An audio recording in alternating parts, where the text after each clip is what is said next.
LS ASMR 책 읽어주는 여자. 내 마음이 지옥일 때 두 번째 이야기. 무조건적인 내 편, 꼭 한 사람. 아무짝에도 쓸모없는 것 같은 편파성이 기뉴할 때가 있다. 내가 누군가의 꼭 한 사람이 되어줄 때다. 묻지도 따지지도 않고 오직 너라는 이유만으로 내 말이 그 말이야. 맞장구 쳐주고 함께 펑펑 울어주는 편파적인 사람이 바로 그 꼭 한 사람이다. 속세에서는 엄마, 친구, 연인, 스승, 친구, 동지라는 이름으로 존재하는 공감의 동지이다. 생명과 평화의 교신자다. 하지만 누군가의 꼭 한 사람이 되어주는 일은 생각보다 쉽지 않다. 상대가 고통이 큰 상황일수록 더 그렇다. 이렇게 무조건 지지하는 게 옳은지 몸에 좋은 약이 쓴 법이라는데 냉정하게 올바른 말을 제대로 해주는 게 더 도움이 되는지, 이러다 그가 내게 지속적으로 과도하게 의존하면 감당할 수 있을지, 내가 그에게 꼭 한 사람이 될 자격이 있는지 갈등하게 된다.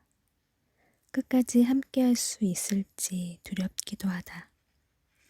하지만 그런 갈등까지 포함해서 누군가의 꼭 한 사람이 되어주는 일은 언제나 옳다.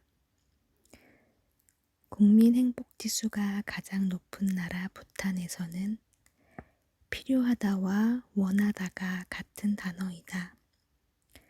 내가 원하는 건 그게 지금 내가 필요해서이다. 임신부 식성과 닮았다. 임신부가 땡기는 음식은 태아나 예비 엄마의 몸이 지금 그걸 필요로 해서이다. 예전에 한 번도 먹어보지 않았는데 지금 왜 그런 게 땡기는지 분석할 필요가 없다. 필요해서 땡기는 거다.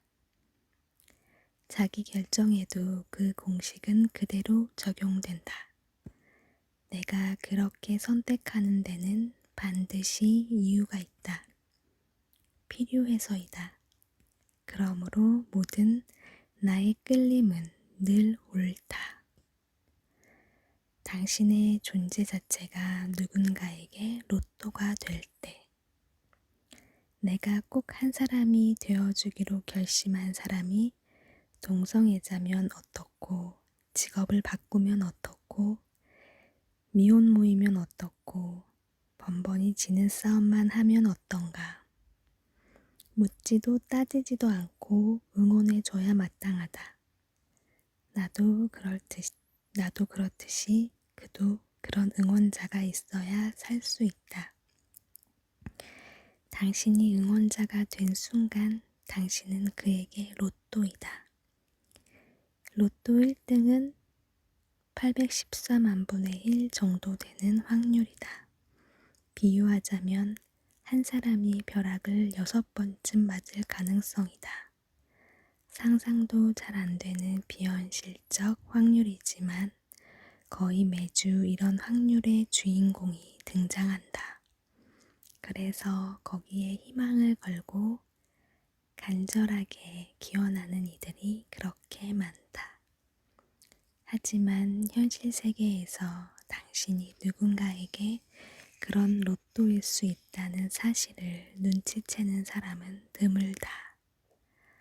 당신의 환한 웃음이, 깊은 포옹이, 맑은 눈물이, 우물 같은 기쁜 끄덕임 한 번이, 심지어는 당신의 존재 자체가 지옥 같은 상황에서 빠져있는 누군가에겐 로또가 된다는 사실을 알기만 해도 지옥은 저만큼 물러선다. 마음 놓고 엎을 수 있는 사람. 업어준다는 것. 박서영. 저수지에 빠져있던 검은 염소를 업고 노파가 방죽을 걸어가고 있다. 등이 흠뻑 젖어들고 있다. 가끔 고개를 돌려 염소와 눈을 마주치며 자장가까지 흥얼거렸다. 누군가를 업어준다는 것은 희고 눈부신 그의 숨결을 듣는다는 것, 그의 감춰진 울음이 몸에 스며든다는 것, 서로를 찌르지 않고 받아준다는 것, 쿵쿵거리는 그의 심장에 등줄기가 청진기처럼 닿는 것, 누군가를 업어준다는 것은 약국의 흐릿한 창문을 닦듯 서로의 눈동자 속에 낀 슬픔을 닦아주는 일, 흩어진 영혼을 자루에 담아주는 일, 사람이 짐승을 업고 긴 방죽을 걸어가고 있다. 한없이 가벼워진 몸이 젖어 한없이 가벼워진 몸이 젖어 더욱 무거워진 몸을 업어주고 있다. 울음이 불룩한 무덤에 스며드는 것 같다. 공감 돋는다는 건 이럴 때 쓰는 말인가 봐요. 등에 업혀서 자장가 들으며 스르르 잠이 들던 때의 나를 떠올리면 내가 더 어떻게 사랑스럽겠어요. 내가 천하무적이던 시절이에요. 다치고 취해서 무방비인 상태일 때 업히면 무게가 적당해야 해서 그게 걱정이지.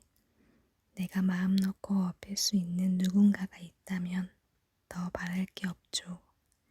자기 등에 여자 가슴을 밀착시키기 위해 모터사이클 속도를 높이는 가죽 잠바 오빠는 하수예요. 그건 없는 게 아니에요. 내리면 끝나는 관계예요. 돌에 걸려 넘어지고 물에 빠졌을 때 업어주는 사람이 진짜예요. 손 발톱 내밀 수 있는 당신. 손톱 깎는 사람의 자세, 유홍준. 사람이 사람을 안 치고 발톱을 깎아준다면 정이 안 들 수가 없지. 옳지, 옳아. 어느 나라에선 발톱을 내밀면 결혼을 허락하는 거라고 하더군. 그 사람이 죽으면 주머니 속에 발톱을 넣어 간직한다고 하더군. 평생 누구에게 발톱을 내밀어 보지 못한 사람은 불행한 사람. 단 한 번도 발톱을 깎아주지 못한 사람은 불행한 사람. 지금도 그런가? 예전엔 입대하면 훈련소에서 손발톱 깎아 우편으로 부모님에게 보내주곤 했는데 그거 받으면 엄마들은 100이면 100 눈물바다가 되는 거라. 헤어진 지 열흘도 안 된 시간임에도 손발톱은 그런 정도의 위력을 가진 속살인 거라. 그러니 그런 발톱을 내밀어 깎거나 깎아줄 사람이 있다는 건 그 자체로 행복인 겁니다. 깎아달라고 속살을 내밀면 어떻고 누군가를 깎아주면 어때요? 그런 사람이 있다는 것만으로도 꽉 찰 수밖에 없습니다. 생각만으로도 지옥은 페이드아웃. 나를 마침내 일으켜 세우는 폐병쟁이 내 산에 허수경. 그 산에 내가 20간 넘어 만났던 산에 물굴만 겨우 사람꼴 갖춰 밤 어두운 길에서 만났더라면 지레 도망질이라도 쳤을 터에 눈매만 미친 듯 타오르는 6월 숲속 같아 내라도 턱하니 피기집 능막이 차오르는 물 거두어주고 싶네. 산가신에 되어 도고름 뱀을 잡고 백정집 칼집이 되어 개를 잡아 청솔가지 분질러 진국으로만 고하다가 후후 불며 먹이고 싶었네. 저 미친 듯 타오르는 눈빛을 재워 선한 물같이 맛깔대인 입자같이 눕히고 끝내 일어서게 하고 싶었네. 그 산에 내가 20칸 넘어 만났던 산에 내 할미 어미가 대처해서 돌아온 지친 남정들 머리맡 지킬 때 허벅살 선지피라도 다투어 먹인 것처럼 어디 내 사내뿐이랴. 괜히 내가 다 좋더라고요. 틀림없이 일어섰을 거예요. 그 사내는. 저런 사람이 곁에 있는데 못 일어나면 그게 이상하죠. 마지막에 어디 내 사내뿐이랴 호령하는데 나라를 구할 때의 기계가 저런 게 아닌가 싶어요. 그럼 세상도 구해지죠. 당근. 엄마 생 있는 존재. 화살 이시영. 새끼새 한 마리가 우듬지 끝에 제주를 넘다가 그만 벼랑 아래로 굴러 떨어졌다. 먼 길을 가던 엄마 새가 온 하늘을 가르며 쏜살같이 급하강한다. 세계가 저교하다. 쏜살같이 내리꽂는 엄마 새의 속도를 손에 꼭 쥐고 응원하다가 새끼를 낚아채 비상하는 상상도에 혼자 가슴을 쓸어내립니다. 그래서 읽을 때마다 롤러코스터처럼 짜릿한데 결국엔 짜네요. 누구에게나 엄마가 필요하죠. 엄마에게도 엄마가 필요하듯이 생물학적인 건 별로 중요하지 않아요. 생명을 지키고 상처를 보듬는 엄마 생 있는 존재가 진짜 엄마죠. 세상의 모든 엄마 성이 있는 존재에게 축복을 세계가 조교해진다잖아요. 여러분, 엄마 생이 아니라 엄마 성이래요. 채송화꽃 같은 위안. 내가 채송화꽃처럼 조그마했을 때. 이준관. 내가 채송화꽃처럼 조그만했을 때 꽃밭이 내 집이었지. 내가 강아지처럼 강강 돌아다니기 시작했을 때 마당이 내 집이었지. 내가 송아지처럼 공중공중 뛰어다녔을 때 푸른 들판이 내 집이었지. 내가 잠자리처럼 은빛 날개를 가졌을 때 파란 하늘이 내 집이었지. 내가 아주 어렸을 때 내 집은 많았지. 나를 키워준 집은 참 많았지. 생각나네요. 내가 집이라고 마음먹으면 모든 것이 집이 되었던 시간들. 채송화처럼 조그만했으나 장수처럼 힘이 세던 시절. 이제 심리적으로 기골이 장대해졌으니 누군가에게 채송화꽃 같은 위안을 줄 수 있을 거야. 누군가를 키워줄 집이 될 수 있을 거야.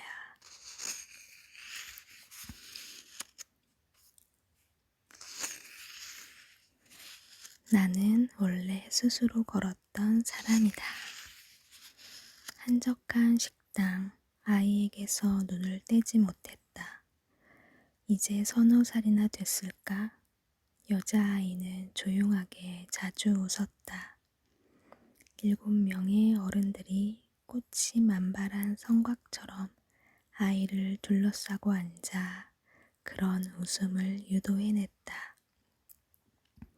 외할아버지, 고모, 이모 등이 뒤섞인 그들은 아이에 대한 애정을 스스럼 없이 표현했다. 아이가 부르는 노래를 나지막하게 따라 부르기도 하고 손 그림자 놀이를 번갈아 시연하기도 하고 아이가 안고 있는 인형을 다독여 주기도 했다. 아이도 당연한 듯 그 사랑을 편안하게 받아들였다. 나중에 아이의 엄마가 합류했을 때 그 자리에 엄마가 없었다는 사실을 알았을 정도로 아이는 다 가진 듯 유쾌해 보였다. 저렇게 사랑받고 자라면 치우고 뭐고 아무 필요도 없겠구나. 충분히 사랑받으면 철갑옷도 생기고 셀프 치유가 가능한 내공도 저절로 생긴다. 아이 한 명을 키울 때만 온 마을의 힘이 필요한 게 아니다. 모든 인간은 온 마을에서 충분히 사랑받으며 살아야 마땅한 존재이다. 그래야 사라지는데 현실은 거의 반대이다. 상처의 칼날이 포탄처럼 쏟아지는 속에 서 있다. 나는 본래 절대적으로 괜찮은 존재. 살다 보면 어깨 위에서 산 전체를 걸머지는 고통과 벼락처럼 마주할 때가 있다. 사랑하는 사람을 잃고 믿었던 관계가 깨지고 곤두박질 하듯이 무일푼 신세가 된다. 당혹스럽기도 하고 힘에 겨워 무릎이 꺾여 넘어진다. 그럴 때 사람들의 반응은 거의 같다. 일어나는 방법을 잊었다는 것이다. 어떻게 해야 다시 일어나고 어떻게 걸을 수 있는지 알고 싶어 한다. 살고 싶어서이다. 트라우마 현장 경험이 누구보다 많은 치유자 정혜신의 처방은 간명하다. 걱정할 거 없다. 지금 일어설 수 없으면 일어서려 하지 않아도 된다. 주저앉아 있어도 된다. 꺾였을 때는 더 걸으면 안 될 만한 이유가 있는 것이다. 그걸 인정해줘야 충분히 쉬고 나면 저절로 걷게 된다. 당신은 원래 스스로의 다리로 걸었던 사람이다. 그걸 잊지 않는 게 중요하다.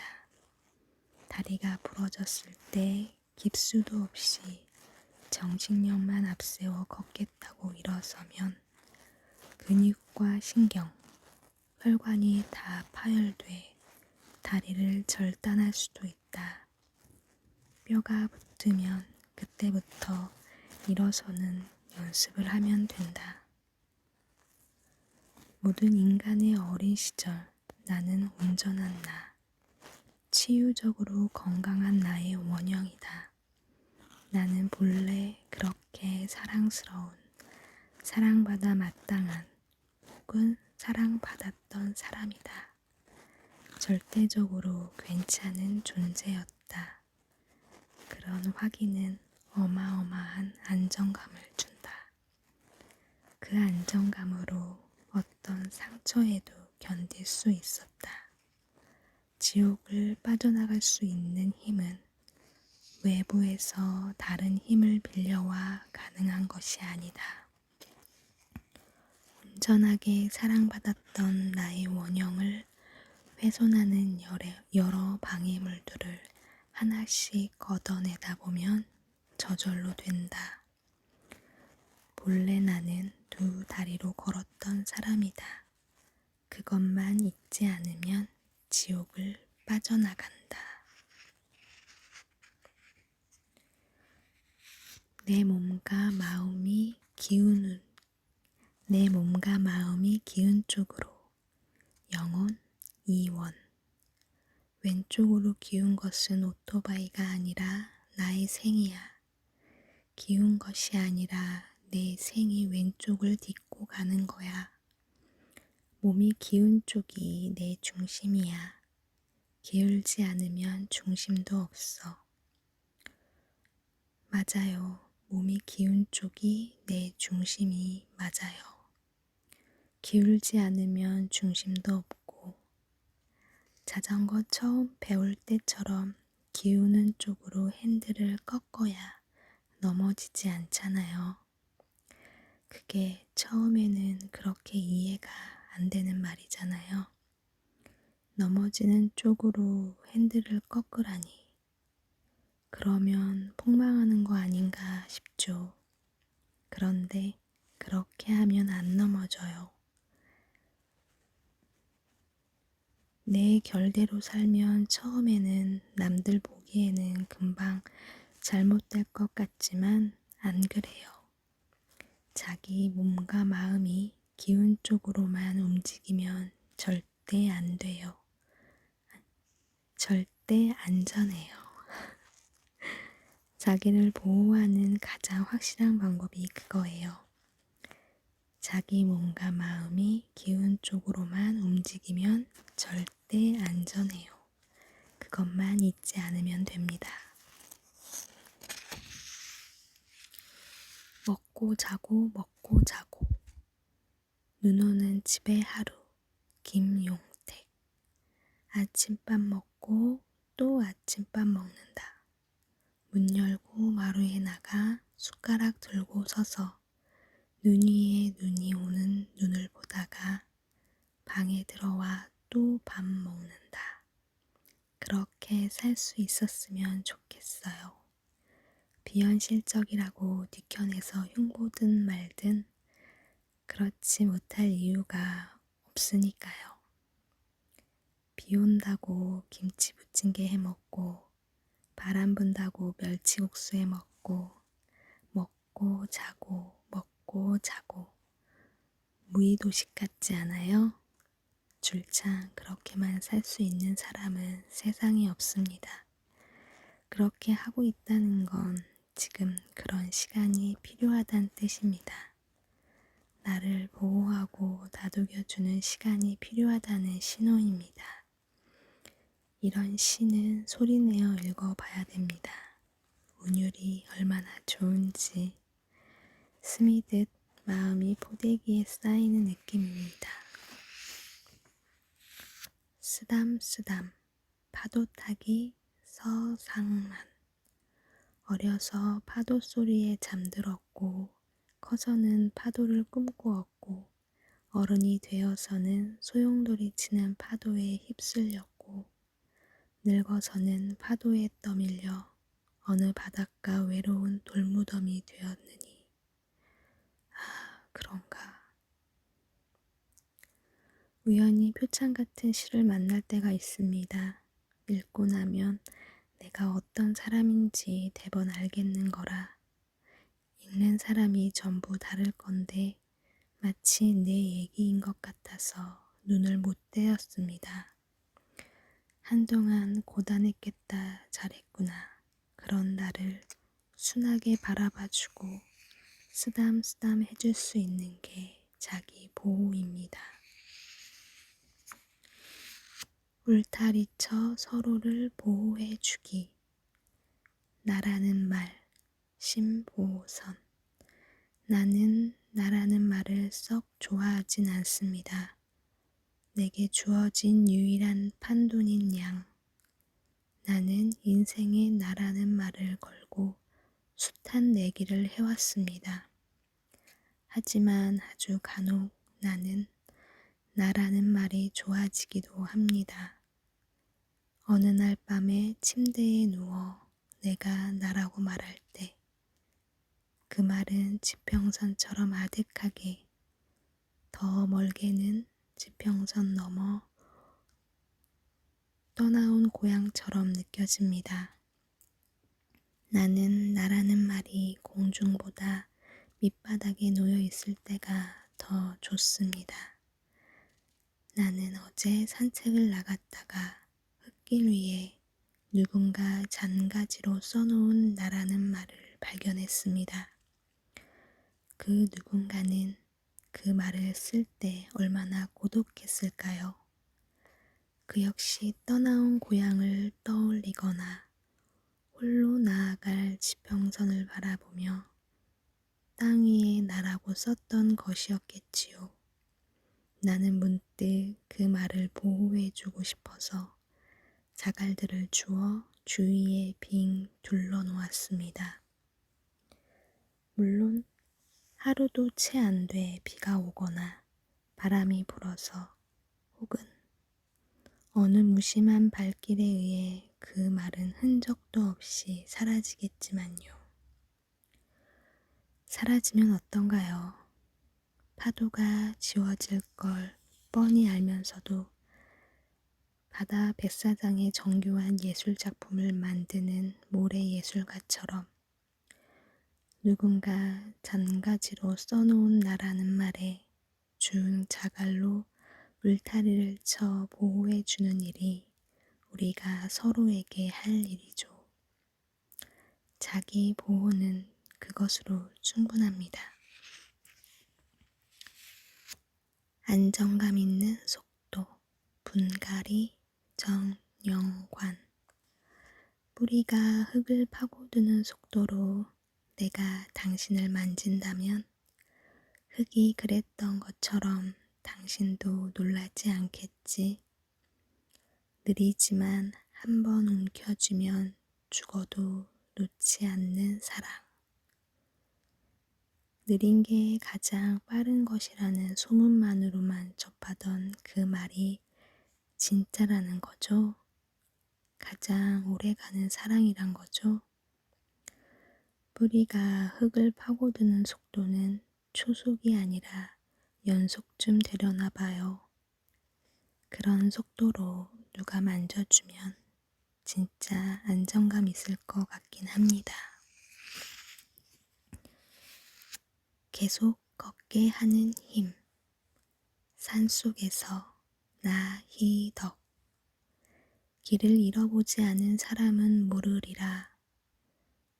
터덜거리며 걸어간 길 끝에 멀리서 밝혀져 오는 불빛의 따뜻함을 막무가내의 어둠 속에서 누군가 맞잡을 손이 있다는 것이 인간에 대한 얼마나 새로운 발견인지 산속에서 밤을 맞아본 사람은 알리라. 그 산에 갇힌 작은 지붕들이 거대한 산줄기보다 얼마나 큰 힘으로 어깨를 감싸주는지. 먼 곳의 불빛은 나그네를 쉬게 하는 것이 아니라 계속 걸어갈 수 있게 해준다는 것을. 그런 산속 불빛 같은 사람 많이 알아요. 어느 해 겨울인가 내가 자신에겐 등불 같다는 후배의 송년 카톡을 받은 후 등대지기 비슷하게라도 되었던 듯 싶었어요. 죽어야만 아이가 잊힐 거예요. 고통도 그럴 거예요. 그렇게 말해줬더니 그걸 알아줘서 고맙다며 손을 맞잡은 아이 일은 얼마.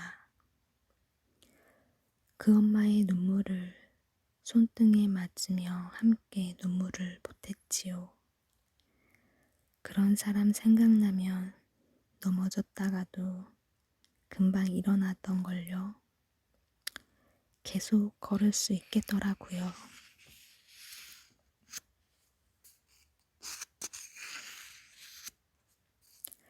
자기 속도로 가는 모든 것이 옳다.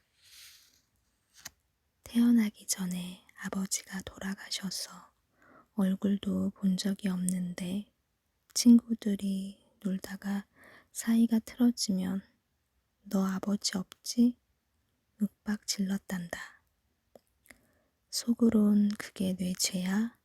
묻고 싶었지만 그렇게 하지 못하고 그때마다 어린 마음에 많이 당황하고 슬펐다는 얘기를 초로의 중년남에게서 들었다. 얼마나 난감했을까?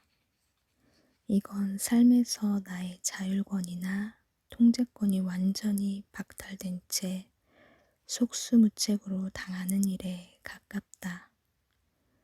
내가 교정할 수 없는 출신 성분이나 과거를 가지고 트집 잡으면 어쩌나. 성 정체성, 출신 지역, 부모의 직업, 다문화 과정, 아들을 바랐는데 칠공주의 막내로 태어난 끝순이 등을 내가 바꿀 수 없는 것들을 이 내가 바꿀 수 없는 것들의 이유로 비난받거나 존재를 부정당하면 그걸 어떻게 받아들이냐는 말이다.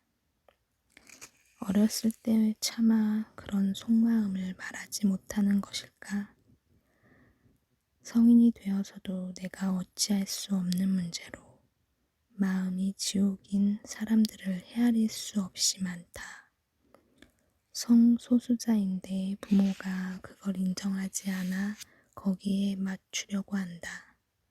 내 탓은 아니지만 미혼모의 자식이니 죄인처럼 주눅들어 주는 게 주위 사람들과 괜한 불화를 만들지 않을 거라고 합리화까지 한다. 내 존재와 선택의 자체를 부정당할 때 심정적으로 그럴 수는 있다. 하지만 명백하게 틀렸다. 그런 문제는 내가 교정할 수 있는 게 아니다. 내가 교정할 필요도 없고 그렇게 해서도 안 되는 문제이다. 존재 자체, 존재의 바탕 자체를 문제 삼고 비난하는 이들에게 그대로 반사해줘야 마땅한 문제이다. 나를 닥달하면서 내게 책임을 물을 게 아니라 그들을 향해 분노해야 할 문제이다. 당황이나 정서적 불편함은 무지하고 어처구니 없는 그들의 감당해야 한다. 당황과 혼돈 끝에 그들이 스스로를 돌아볼 수 있다면 다행이지만 그렇지 못해도 어쩔 수 없다. 그건 내가 감당할 문제가 아니라 그들의 문제이다. 그들의 몫이다. 내가 관여할 문제가 아니다. 그래서 어디까지나 내 영역이고 어디서부터는 내 영역인지 아닌지 분별하는 게 중요하다. 내가 선택한 자발적 가난이나 주위 사람들이 반대하는 결혼 등 내가 스스로 교정하지 않기로 선택한 일에 대해서도 심리적 리액션은 똑같다. 나 자신의 선택에 대해서 싸가지 없다는 비난을 들어야 할 하등의 이유나 의무가 내겐 없다. 관계를 끊어야만 해결되는 문제라면 그렇게 하는 게 가장 정확한 리액션이다. 상대방의 말과 행동에 가장 적확하게 반응한다는 리액션의 달인 유재석의 용감한 버전쯤이 정답이다. 그러다 관계가 다 끊어지면 어쩌나 걱정할 필요가 없다.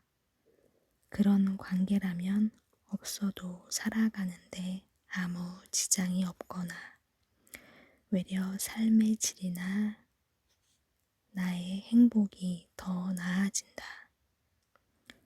새로운 관계는 계속 생긴다. 식수가 없어서 구정물을 마신다고 사라지나? 제대로 된 식수를 구하기 전에 병에 걸려 죽는다.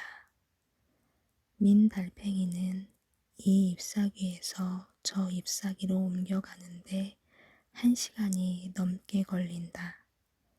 그런다고 문제 있나? 문제 없다. 문제 있을 거라고 지레 짐작하는 우리 생각만 문제이다. 치타든 달팽이든 자기 속도로 가는 모든 것들이 옳다. 왜 치타가 달팽이고 왜 치타가 아니고 달팽이냐고 눈을 치켜뜨는 족속들만 틀렸다. 모든 불편함은 틀린 이들이 감당할 문제이다.